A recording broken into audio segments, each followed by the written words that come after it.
Hello student, आज हम लोग सिंपल हार्मोनिक मोशन में जो न्यूमेरिकल अप्रोच होता है, ये जो कॉन्सेप्ट्स होता है, जितने भी हमारे दिमाग में डाउट्स हैं एसएचएम के रिलेटेड, वो सब आज हम लोग कंप्लीट कर दे रहे हैं।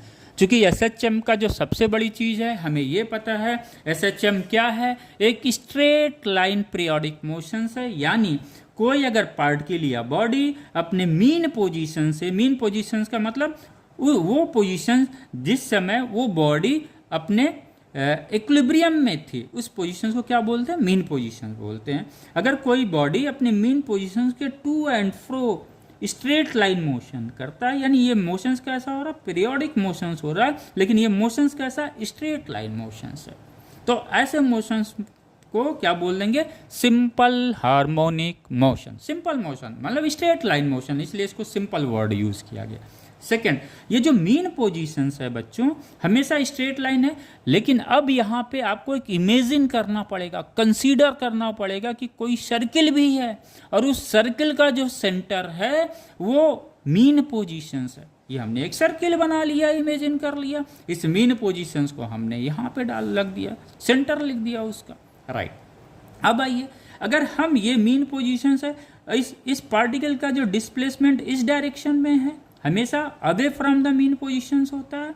अगर इसका मैक्सिमम डिस्प्लेसमेंट हम देखें तो ये क्या होगा? यहाँ से यहाँ तक होगा, और ये जो मैक्सिमम डिस्प्लेसमेंट होगा इसको हम मान लेंगे रेडियस ऑफ द सर्किल हो जाएगा। जो रेफरेंस सर्किल हमने लिया है उसका रेडियस हो गया, यानी मैक्सिमम डिस्प्लेसमेंट ये हुआ। ये मीन पोजीशन सेंटर से उसका मैक्सिमम डिस्टेंस क्या होगा? मैक्सिमम डिस्प्लेसमेंट क्या होगा?